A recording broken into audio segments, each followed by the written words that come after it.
Halo, salam kenal semua. Mimin dari channel Sora Anime. Di channel ini, Mimin mau ngejelasin alur cerita serial yang berjudul Castile, tentang mafia gitulah. Intinya, akan tetapi alangkah senangnya kalau kalian subscribe, like, dan komen jika tidak puas sama alur cerita yang Mimin sajikan. Karena Mimin baru pertama kali bikin video buat YouTube, jadi tolong masukkan dari semua biar channel ini makin berkembang. Tanpa basa-basi lagi, kita langsung ke alur ceritanya.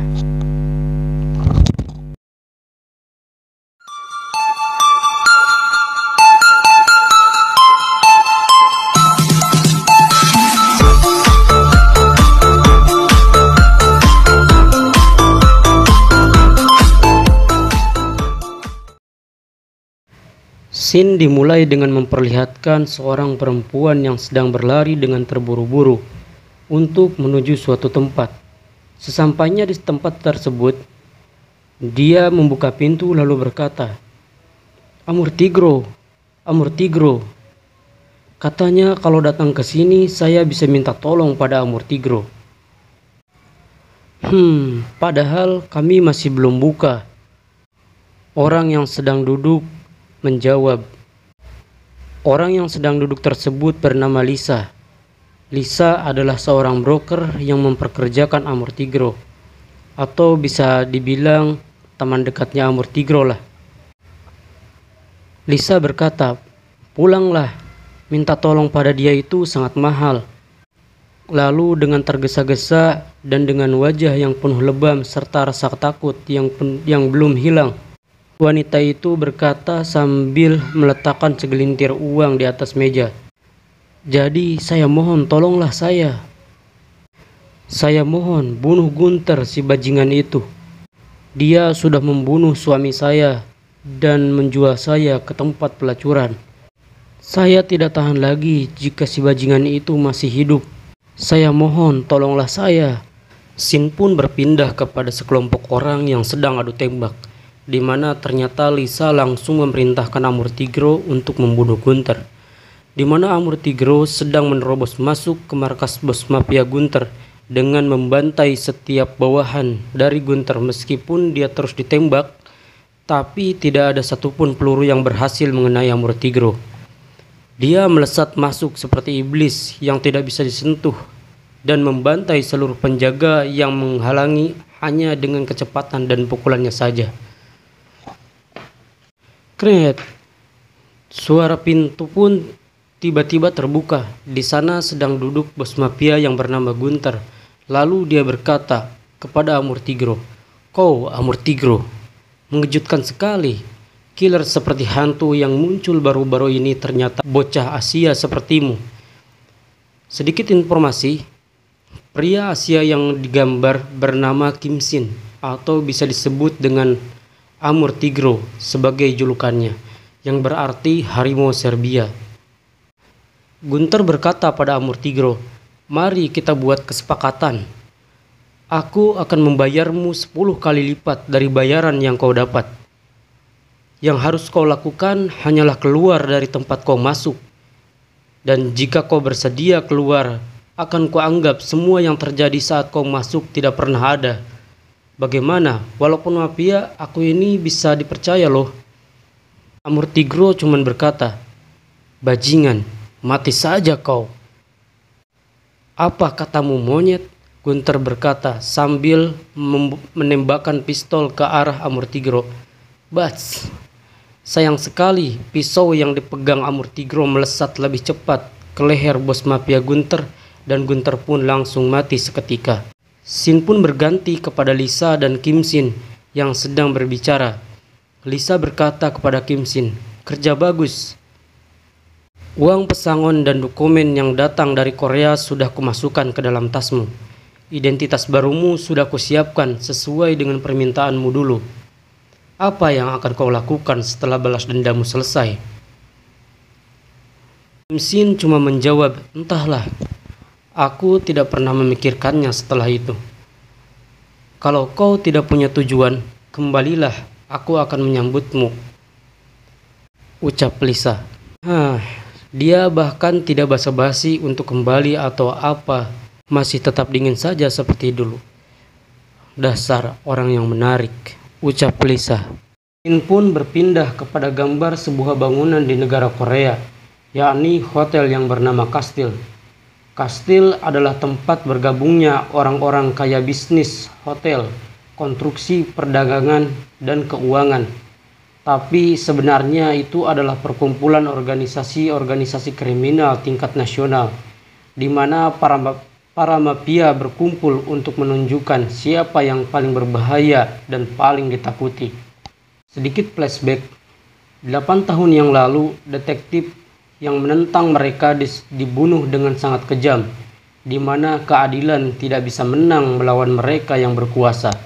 Mereka bukan orang yang bakal gemetar hanya karena 1 atau 2 bos mereka disingkirkan.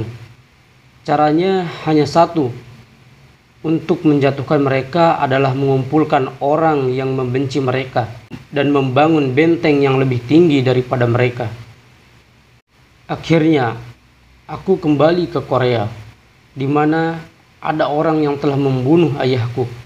Ternyata detektif yang dibunuh dengan kejam oleh para mafia dari organisasi Kastil merupakan ayahnya Kim Shin.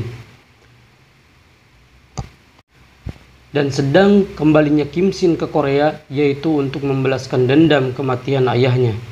Hanya di bandara, Kim Shin langsung mencari mobil. Tolong antarkan aku ke kota Hwoeam. Kota Hwoeam adalah kota tempat kelahirannya Kim Shin, di mana saat sekolah di Hwoeam dia diperlakukan dengan sangat tidak adil oleh anak yang memiliki kekuasaan dan kekayaan yang melimpah, di mana Kim Shin cuma bisa menerima tanpa bisa berbuat apa-apa waktu itu. Apa kau orang sana? Ucap sang sopir. Kau punya uang kan? Bapak menyetir saja. Singkat cerita, Kim Shin pun sampai di kota Hwoeam dan langsung menelepon seseorang. Ini aku, Jin Tae. Oh, udah datang ya. Bagaimana penyelidikanmu, Jin Tae? Soal penyelidikan ya. Hahaha. Penyelidikannya malah berubah jadi pemberesan. Jin Tae tertawa. Padahal aku cuma tanya jalan. Orang-orang ini malah menarik kerahku. Karena sudah begini, sekalian saja aku bereskan. Tapi aku boleh berbuat sesukaku kan pada mereka? Ya, baiklah. Asalkan kau tidak sampai membunuh mereka, ucap Kim Shin. Oke, dengan senang hati, jawab Jin Tae kepada Kim Shin. Sedikit informasi, Jin Tae adalah tangan kanan Kim Shin dan senjata utamanya adalah pisau militer. Oi, ngapain diam saja kalian? Aku kan cuma tanya jalan, tapi kalian malah cari ribut. Singkat cerita, Jin Tae pun selesai membereskan para preman jalanan yang sok jagoan, tapi kemampuan mereka hanyalah sekelas kroco. Akhirnya Kim Shin pun bertemu dengan Jin Tae. Kim Shin berkata, lalatnya mereka doang. Ya, seperti yang kau lihat, bos. Terus apa itu? Ucap Kim Shin. Ternyata yang datang adalah kepala divisi DS Security pangkat 4 dengan senjata utamanya adalah pisau lipat. DS Security merupakan bagian dari organisasi Kastil, di mana masih banyak lagi organisasi yang tergabung, bukan hanya DS Security saja. Hei, orang yang belagu, kalian pikir ini wilayah siapa? Jangan banyak berlaga kalian di sini. Tempat ini adalah wilayah Yeondeok. Belum selesai berbicara, Jin Tae langsung menyerang dan melemparkan pisaunya yang hampir mengenai wajah orang yang sedang berbicara tadi. Gak usah banyak bacot, ucap Jin Tae. Sialan, orang itu kesal dan dengan amarah yang memuncak, dia mau menyerang balik Jin Tae. Tapi tiba-tiba Kim Shin berkata, Jangan kau lakukan, nanti kau bisa mati. Akan tetapi orang tersebut tidak mendengarkan Kim Shin dan tetap mengeluarkan pisaunya. Bajingan, orang-orang ini menganggap aku remeh ya. Seret mereka kemari. biar kurobek mulutnya satu persatu. Seketika pertarungan pun terjadi. Akan tetapi bagi Kim Shin dan Jin Tae, mereka bukanlah apa-apa. Meskipun hanya berdua, mereka mudah menyingkirkan kroco-kroco yang menyerang mereka. Sialan, kalian sudah punya rencana ya? Dari geng mana kalian? Ucap musuh yang membawa pisau lipat. Pisau lipat itu bukan senjata yang bisa memberikan damage parah kalau kena. Kalau gitu, serangan pertamanya pasti cuma tusukan ringan. Lalu kedua adalah serangan sebenarnya, ucap Kim Shin dalam hati. Brengsek, dia bisa membaca seranganku, ucap orang yang membawa pisau. Disusul dengan tinjuan keras yang mendarat tepat di wajahnya yang berhasil Kim Shin lancarkan. Lalu seketika musuh pun kalah tanpa perlawanan. Sedangkan Jin Tae cuma ngedumel. Padahal aku udah capek-capek melakukan semuanya. Tapi yang membereskannya malah kau, bos. Ayo kita pergi dari sini, ucap Kim Shin kepada Jin Tae. Ah, bareng dong. Jangan tinggalin aku, bos. Kim Shin dan Jin Tae pun pergi ke suatu rumah yang sudah tidak terawat. Lalu dia menemukan sebuah foto bapak-bapak dan seorang anak yang ada di dalam foto tersebut. Sudah lama ya, ucap Kim Shin dalam hati. Lalu Jin Tae berkata, bos, ada seseorang di pintu. Waspadalah. Aku malas membereskan mayat. Nyahlah kalian dari tempat ini, ucap orang yang di dekat pintu. Kau Pi Woo-jin kan? Penerus utama Pak Min Seong. Hahaha, aku hampir tidak mengenalimu karena wajahmu lebih jelek dari yang ada di foto, ucap Jin Tae. Sepertinya kau menarik juga untuk dibunuh, ucap Pi Woo-jin. Woo-jin adalah penerus pertama Kang Min Seong yang mungkin dia akan menjadi senjata utama yang akan menjatuhkan kastil. Pi Woo-jin langsung melayangkan pukulan pada Jin Tae. Akan tetapi seketika Kim Shin langsung menahan pukulan tersebut dan menangkapnya hanya dengan sebelah tangan. Jangan salah paham dulu, kami bukan datang untuk melawanmu. Prak, tiba-tiba Jin Tae melemparkan tas berisikan penuh uang. Lalu Kim Shin berkata, ku dengar kemampuanmu cukup bagus. Kalau kau gak ada kerjaan, mari lakukan suatu pekerjaan denganku. Akan tetapi Pi Woo-jin bukan orang yang mudah percaya pada orang lain. Dia menginjak uang yang ada di lantai dan berkata, hei keparat, kau benar-benar mau mati ya? Padahal itu bukan uang yang sedikit. Kau masih kurang puas dengan uang yang kutawarkan padamu. Bajingan sinting. Pi Woo-jin langsung memukul Kim Shin secara tiba-tiba.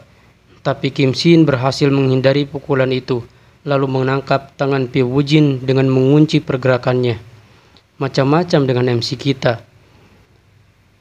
Kelasnya aja udah beda jauh. Emang sih Kim Shin selalu direndahkan oleh orang yang pertama kali bertemu dengannya, karena penampilannya serta tutur katanya yang mungkin bisa dibilang sopan. Tapi yang orang tidak tahu iblis seperti apa Kim Shin. Kalau dia sudah marah, dia bahkan bisa membunuh lawan-lawannya tanpa ragu sedikit pun. Kau tidak punya sopan santun pada tamu ya. Lepaskan tanganku, baru kau bicara bajingan, ucap Woo-jin. Sambil melepaskan kuncian dan mendorong Kim Shin. Lalu disusul dengan tendangan yang kuat yang ia layangkan ke wajah Kim Shin. Brak! Gimana, Apa ini sudah sopan untuk memperlakukan tamu? Lalu Woo-jin berlari mendekati Kim Shin dan melancarkan serangan lanjutan dengan pukulan beruntun ke arah Kim Shin. Kim Shin berusaha bertahan dan menghindari setiap serangan tersebut. Akan tetapi tiba-tiba Woo-jin langsung melancarkan tendangan keras ke wajah Kim Shin. Tapi lagi-lagi Kim Shin berhasil menahan tendangan Woo-jin. Kim Shin menghela napas. Ternyata dia bukan level yang bisa kulawan dengan mudah. Seketika Kim Shin menangkap tendangan yang ia tahan tadi lalu melemparkan Wu Jin ke lantai. Wu Jin cuma bisa terkaget dengan apa yang barusan terjadi. Seketika Kim Shin berubah seperti orang yang berbeda. Tapi teknik ini, aku pernah melihatnya, ucap Wu Jin dalam hati. Disusul dengan pukulan tangan kiri yang Kim Shin jatuhkan tepat di muka Wu Jin. Tapi kali ini Wu Jin berhasil menahan pukulan tersebut. Kim Shin terheran-heran dengan apa yang dilakukan Wu Jin. Biasanya orang yang sudah dibanting ke lantai secara refleks pasti sudah selesai. Tapi apa-apaan dengan refleks orang ini. Dia berhasil menahan pukulanku. Ternyata kemampuan dasarnya kuat. Dia belajar baik dari Men Seong rupanya, ucap Kim Shin dalam hati. Kau kenapa? Kau tidak lanjut menyerang lagi, ucap Wu Jin. Disusul dengan tendangan Wu Jin ke dada Kim Shin. Aku tahu, aku bahkan tidak pernah melihatmu.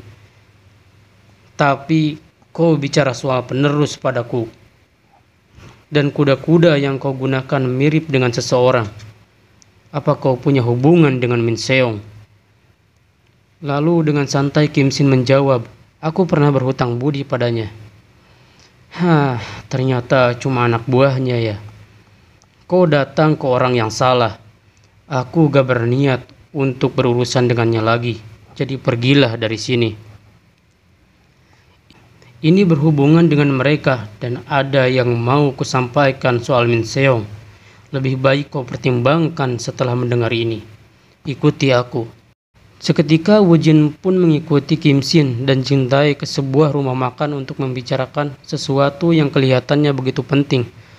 Lalu setelah sampai dan mendapat makanan yang mereka pesan, Kim Shin berkata, apa di sini aman? Kau tidak usah khawatir, pemilik di sini cukup bisa dipercaya. Jadi cepat katakan apa yang ingin kau sampaikan. Dan kenapa Min Seong tidak datang ke sini? Dan kenapa malah kalian yang kemari, ucap Wu Jin. Mau aku yang bicara, ucap Jin Tae. Tapi Kim Shin langsung mengatakan bahwa Min Seong sudah mati. Seketika setelah mendengar kalau Min Seong sudah mati, tiba-tiba raut wajah Wu Jin berubah. Seolah tidak percaya kalau Min Seong sudah mati. Dia dibunuh, lanjut Kim Shin, oleh organisasi yang bernama Kastil.